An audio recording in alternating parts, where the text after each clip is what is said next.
Hello YouTube. I was recently pointed by someone called Petrak508 to a video entitled Reasonable Questions for Anti-SJWs.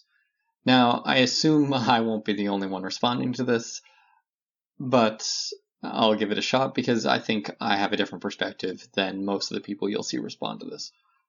And while I don't necessarily go around calling myself an anti-SJW, I think the label fits reasonably well, so let's get into it.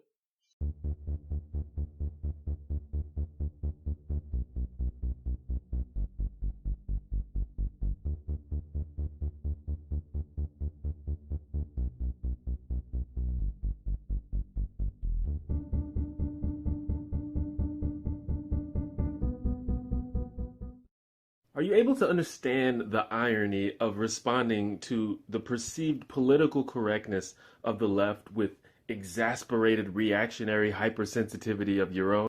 Okay, this first so-called reasonable question is a loaded leading question. To even answer that question, I have to first to agree that it is ironic, and that I, or if I'm speaking for others, they react to political correctness in a way that is exasperated, reactionary, and hypersensitive. Yes, sometimes people responding to SJW points are some of those things or even all of those things. It would only be ironic, though, if they were criticizing for someone for acting the same way they are. How often does that actually happen? I'm certainly not aware of ever having done so myself. What is it with you people and skulls? As far as I know, David Serini is the only one with the skull thing in terms of having skulls in his videos. And the only reason I'm even aware of that is from Shoe on Head, another anti-SJW, mocking him for it. Are there other anti-SJWs who have a thing with skulls that I'm not aware of? How do you define right-wing? Anti-SJWs often have an aversion to being labelled as right-wing, yet they regularly defend the right and bash the left. Therefore, why is being labelled right-wing a bad thing to you? And if it's because right-wing is used as a pejorative, can you not see how labelling people as SJWs or regressives is also pejorative? That's a lot of questions. I'll answer each. I define right-wing as part of the political spectrum generally associated with certain political beliefs, such as being opposed to gay rights, abortion, and in general being in favor of a class hierarchy system. Your second question is, why is being labeled right-wing a bad thing to you? Well, for many people, it's a bad thing because that label doesn't accurately describe their beliefs. You'll find many anti-SJWs defending right-wingers because those right-wingers are being attacked by SJWs or are not being accurately represented. See, for many anti-SJWs, fairness is more important than what side of the political spectrum you're on. The other aspect of this is that for many people, especially those on the far left, right-wing is used as a synonym for evil. As a result, some people for whom the label actually fits don't want to identify as such because they don't want to be seen as evil. And your third question is about if I can see that the terms SJW and regressive were also pejoratives. Well, yes, they are pejoratives. Who's denying they're pejoratives? I suppose some people use social justice warrior as a positive, but in the anti-SJW crowd, they are certainly negative terms. Rather than telling people you disagree with to drink bleach, wouldn't it be more productive for you to have an actual conversation about the issues you feel matter? Or is it just easier to do the bleach thing? The people who tell you to drink bleach are obviously not interested in having a conversation. They are expressing hatred or dislike towards you. That being said, I've had positive experiences on my channel by ignoring people's insults and addressing them as people. There have been several times that someone has started out by insulting me, only for it to turn into a productive conversation because I refused to engage with their insulting behavior and instead address their arguments if they made any. At the end of the day, though, the internet is filled with people of all ages and levels of intelligence. You're not always going to be able to have productive conversations with everyone. If you're exclusively getting a reaction along the lines of drink bleach, you may want to reconsider your approach or seek out different groups of people to talk to. You claim to be proponents of rational, logical, evidence-based argumentation. That's great. That's entirely laudable. But when I look at your online activity, when I look at, I don't know, for example, your Twitter feed, that's often not what I see. How do you reconcile this claim to be evidence based and rational and logical against stuff like, oh, I was just trolling you, oh, I was just shitposting, or TLDR. Some people in the anti-SJW community, if you want to call it that, are full of shit in this regard. I agree. Someone like the Amazing Atheist, for example, claims to be rational and evidence-based, but more often than not resorts to insults and emotion-based arguments, especially when his opinions are being attacked. I don't know how to respond to this question beyond this other than to say that the anti-SJW community is not all the same. And the Amazing Atheist doesn't represent the whole community any more than Jenny McDermott represents the whole SJW community. No, seriously? What is it with you people and skulls? I have no idea why Monday Matt chose a skull as his avatar. Several of us have eyes as our avatar. People choose avatars they think look cool, I suppose. Maybe it comes from being fans of a certain genre of music, I don't know. But I suppose Monday Matt can answer that. Are you aware that the ridiculous buzzwords you helped to popularize, like SJW and cuck and regressive, have all lost whatever meaning they once had and only serve now as casual insults and pejoratives to derail any meaningful conversation? If someone's calling you a cuck, SJW, or regressive, they're probably not looking for meaningful conversation, or they suspect that meaningful conversation is impossible. But please send my answer to the earlier question. It is still possible to have meaningful conversations with people who start out by insulting you. It does require thick skin, though. For the last time, what is it with you people and committing actual literal felonies? Like, you might want to work on that? I mean, I thought the Ralph retort was so rational when he was fantasizing about beating up women with dyed hair, but then he assaulted a police officer, and finally I was convinced. Do you have other examples, or are you just going to use one idiot to smear everyone you're supposedly asking reasonable questions of? You realize there are tons of people who are both anti-SJW and don't like the Ralph retard, right?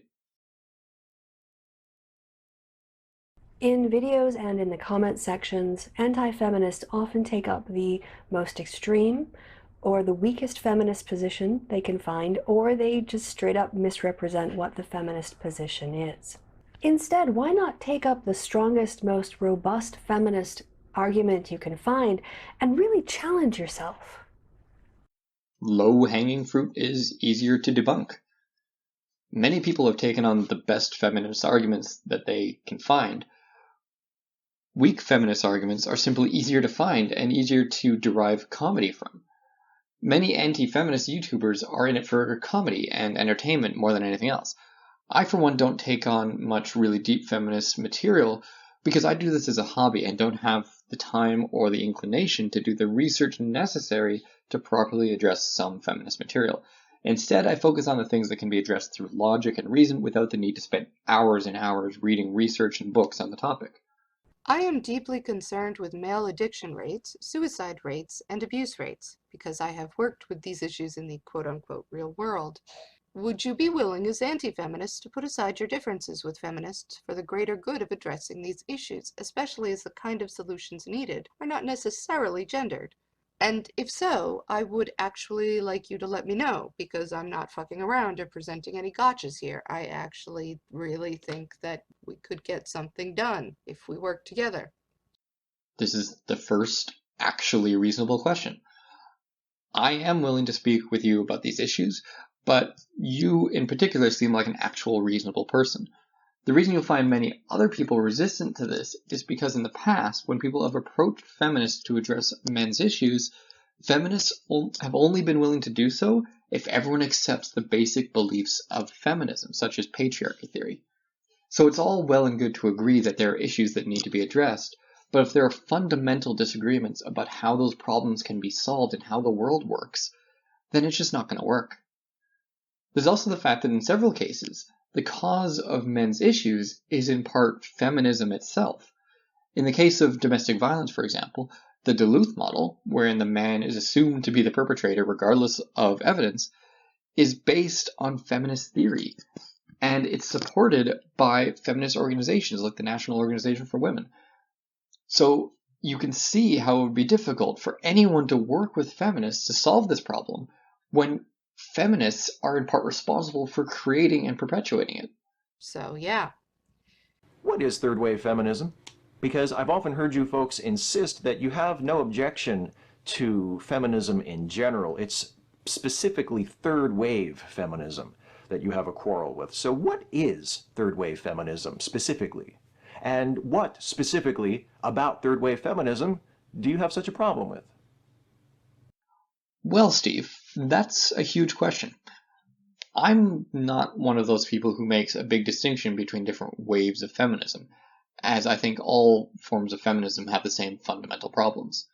That being said, third wave feminism is, to the best of my understanding, the type of feminism that focuses on social justice in general, so things like intersectionality, as well as focusing on social issues and gender roles rather than actual legal rights. Why is it that this feminist represents all feminists, but this men's rights activist doesn't represent all men's rights activists? Whoa, wait, sexism all of a sudden? Ladies and men are different? So we're supposed to punch men and not hit ladies and open doors for men, but not ladies? Fuck you, get out of my face, you tiny piece of shit. I'd never seen that dude before, but anyone claiming that Trigglypuff represents all feminists is wrong. Trigglypuff is an extreme example of social justice warriors, just like Big Red was before her. People see parallels between their behavior and the behavior of other social justice types or feminists. With regards to the men's rights activist, I have to ask how you know he's a men's rights activist. I couldn't really understand what he was saying in the clip, but I would like to see actual proof that he's been involved in men's rights activism or spoken out about men's rights. I ask because there have been numerous cases, most notably Elliot Rodger and Ruth Shri, where someone who was definitively not a men's rights activist was labeled as a men's rights activist in order to smear that movement.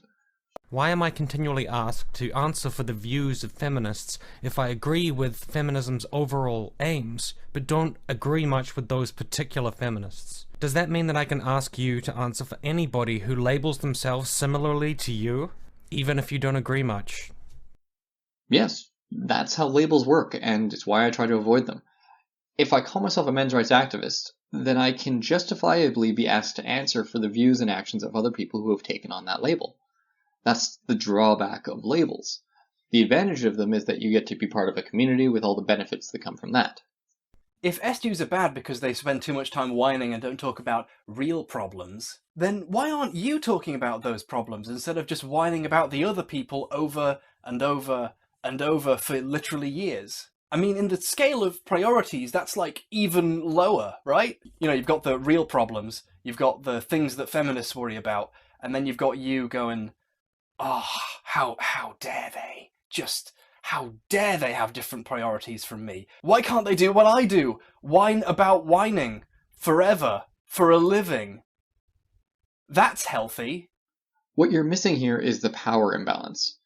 People complain about someone like, say, Lacey Green focusing on the wrong things because she has actual power and influence. She has a TV show on MTV watched by potentially millions of people.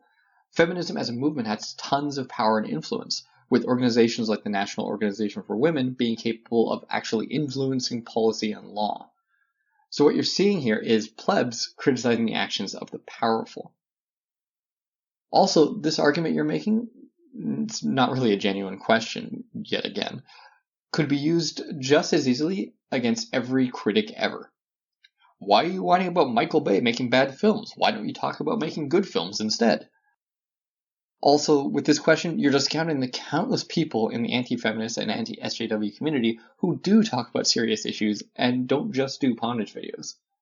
Why don't you seem as concerned with actual feminist theory in academia as you are with wrecking people for views? I've already explained this. One of those is easier and requires significantly less time and effort. Some people do take that time and effort, but you apparently discount those people for some reason. Since so many of you profess to be admirers of second-wave feminism as opposed to third-wave feminism, I thought it would be interesting to ask which second-wave feminists in particular do you appreciate? Which books written by second-wave feminists have you read and found interesting? Which second-wave feminist activists have you specifically admired as you formed the opinion that you like second-wave feminism but you have no use for third-wave feminism? I'm just curious. Well, this particular gotcha question doesn't apply to me, since I reject the basic premises of all feminism. I have no particular problem with the women's rights movement in theory, but I know little to nothing about that movement. You do understand that reading the title of a book or an article or watching the first 15 seconds of a video is not going to give you a deep, nuanced understanding of what that book or article or video is about, right? That being said, how can you expect to understand or critique feminist sources if you don't even attempt to understand what they're trying to say? People tend to criticize what feminists themselves put out there. Feminists go on TV, in magazines, in newspapers, online, and tell everyone how great feminism is and why everyone should be a feminist. People criticize them on that level. If large amounts of study are required to understand feminism enough to criticize it, then why is it acceptable to encourage people to become feminists when those people obviously haven't done the research necessary to properly understand what they're agreeing to? Why is trying and failing to debunk a study into sexual assault the #1 priority for a rational thinker now? Does it maybe say something about your priorities? Does it maybe? Nah, it's fine, it's the feminazis, we have to stop them. They're taking away our video games. Look, Anita, I'm sorry, but we can't actually destroy video games. That doesn't make any sense. Every one of this guy's questions has been a disingenuous attempt at a gotcha question. Is it really shocking to you that people in the anti-feminist community would want to talk about feminism? If feminist issues are so unimportant, why do you talk about them? If you really don't want to watch someone debunk a study on sexual assault, there are tons of other channels on YouTube that are rational and skeptical and don't talk about feminism at all. One of the major arguments that I see in many of your videos is that it is possible to separate criticism of the religion of Islam from the actual Muslim people. And yet, this line seems to be crossed very often. I see things like raghead or camel fucker or other things like that in your comment sections. I see people taking very serious shots at Muslims in videos and hangouts, and they don't get called out. At least not that I can see. So my question is this: why should a person of conscience who is concerned about the Muslim people and their community not being harmed or mistreated, why should they believe that you're actually only attempting to look at the ideas and talk about the ideas if you ignore bigotry that's occurring right in front of you? And in that light, would you be willing to break bread and salt with moderate Muslim people on your videos, have hangouts, invite them to your channels, just in order to build some bridges there and to learn more about what they think and how they feel and what their experience has been, so that information and knowledge can be furthered? There's a lot to unpack here. For one thing, it's important to note that the anti-SJW community does not have a call-out culture when it comes to random comments on a YouTube video. It's extremely common for some random person to post something extremely offensive in a comment, especially on a popular video. Most of us recognize that they're probably just doing it for attention, and even if they truly believe that horrible thing, us telling them their beliefs are horrible is unlikely to change anything. As for people saying horrible things in Hangouts, the same principle likely applies. The other thing to keep in mind is that what is offensive and horrible is a matter of opinion. You might look at something and say, oh, that's horrible, but for us in our community, it's actually funny, or it's an in-joke or something. And all that being said, there certainly is some overlap in terms of people who criticize Islam and people who seem to genuinely hate Muslims in general. There is a general belief that there is no such thing as a moderate Muslim because there are fundamental problems with their belief system. To answer your question, a person of conscience shouldn't necessarily assume that someone being actively and strongly critical of Islam is concerned with the well-being of Muslims. What is important to understand, though, is that much of this rhetoric is a pushback against the mainstream view that no one is allowed to be critical of Islam or of Muslims without being met by cries of Islamophobia and, nonsensically, racist. What I've found is that when an idea or viewpoint is not allowed to be expressed, it gets pushed underground, and what emerges is the most extreme version of that viewpoint. You see the same thing with criticisms of Judaism. People don't want to be called an anti-Semite, so the only people you ever see being critical of Judaism are neo-Nazis and people saying things like "gas the Jews." All moderate criticism is pretty much drowned out or silenced, because the only people speaking out are the people who don't care or the people who have nothing to lose. In the end, though, what you're suggesting does happen. Just recently, Crowd&T had a Muslim on his stream. He wasn't particularly nice to him, from what I saw, but it was a start.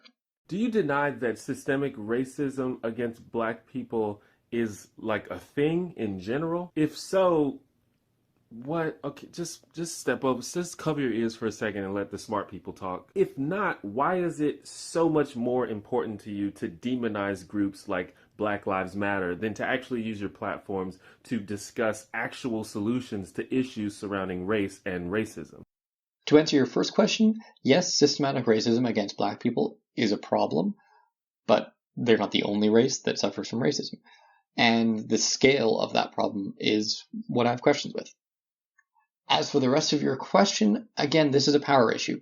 Most people critical of Black Lives Matter have a tiny platform compared to Black Lives Matter itself. I can say that I, for one, am critical of Black Lives Matter, not because I care deeply about racial issues per se, but because I care about eliminating the use of lethal force by police. And Black Lives Matter has hijacked that issue and made it all about race. And see, the more often people take a non-racial issue and turn it into a racial issue, the less likely people are to believe it when someone claims there is a genuine race-based problem. A basic thing I think you're missing is that many people who are opposed to social justice are not actually interested in social justice issues, per se. They are more interested in being critical of anyone who is pushing an idea that is not accurate, is hypocritical, or is unfair. This is why many of the people currently in the anti-SJW community started out in the atheist community. They weren't necessarily interested in religion, but rather in the fact that Christianity was wrong about how the world works. The same applies to feminism and social justice. If you've ever discussed or done a video about black-on-black crime, when are you going to do a video about white-on-white crime and what we, as white people, can do to solve the problems in our community? I haven't made such a video, nor do I plan to, because I don't support the idea of people of a given skin color acting as though they are part of a community based solely on their skin color. I know black people often do this and have this done to them, but I see that as a bad thing that shouldn't be encouraged. To answer your question more thoroughly, I don't think you'll see that because there's no major movement pushing the idea that white people are disproportionately the victims of police violence. The black-on-black crime videos are probably meant to destroy that narrative that exclusively white people kill black people. Why is a literal teenager's different definition of racism from you so horrifying that you all have to go, "No! No, we have to stop him! We've got to debunk him now! Ah!" You should watch my response video to Milo. You might be pleasantly surprised. Wherever did you get the idea that racism was a self-applied identity? And if the only true racists are the racists who self-identify as racists, how can we ever expect to make any social progress to reduce racism? Or did I just answer my own question? No, Steve, people who say and do actual racist things are racists. Nobody that I know of is claiming that only people who voluntarily take on the racist label are racist. What most people I know have an issue with is being labeled racist without actually having done or said anything racist. And to be clear, the definition of racist I'm using is someone who is prejudiced against a particular race. An example I'm talking about is, let's say, someone who is critical of a black person, say Barack Obama. And they are called racist because it's assumed that the main factor in their criticism, or the only reason behind their criticism, is the race of the person they're criticizing. You often say that you are for equality of opportunity, but if people of color, for instance, have to overcome barriers whites do not, such as discrimination and unequal treatment as are well documented in various studies, then how can the current situation be thought of as equal opportunity in any real way? And why do you consider it racist to discuss these issues? I don't support equality of opportunity. But the thing is, people don't like discussing those issues with regards to people of color because race is not necessarily the most important factor. Class or poverty would be much better variables to use in such discussions.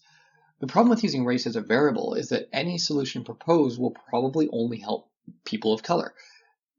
And this disadvantages poor white people. That's why people would call such a solution racist. Do you understand basic English syntax? Like, if I say this cat is pretty, I don't mean that all other cats aren't pretty. Like, do you really not get why saying all lives matter in response to Black Lives Matter is not only racially insensitive, but just patently ridiculous? Do you not get that people don't like dividing up social issues along racial lines? When I have said all lives matter, it is not based on a lack of understanding. It is opposition to the idea that we should be looking at the problem of police violence through the lens of race. Isn't it offensive to men to assume that a man could only ever want equality for women, and therefore be comfortable with feminism as a whole in order to get laid, and that reduces us to beasts? If that was the case, wouldn't I attempt to get laid from my views instead of not ever trying that? I have never done this. People who are probably just are trying to get under your skin. I've seen no real examples where it genuinely seems like a man is taken on the feminist label just to get laid. If you say you're an egalitarian, will you call out the man-hating slurs that you see coming from people within your community? People who use terms like cuck, beta male, faggot, or mangina? All of these things basically distill men down into thinking that the most important thing about them is to be having sex with a woman. That's rather offensive. So what are you doing to stop this kind of behavior in your community? I'm not an egalitarian. I'm not in a call-out culture. I understand that most of the insults thrown around are not serious, and I don't find words offensive. What is the number of followers, the number of likes, the number of dislikes, the number of retweets, the number of subscribers, any of those numbers, any of those metrics, what have they got to do with the argument? Deepak Chopra, for example, a man who trots out an endless stream of pseudoscientific quantum woo bollocks, has nearly 3 million followers. So what? Those people follow him because he tells them what they want to hear. Why even mention the number of followers you have? What difference does it make?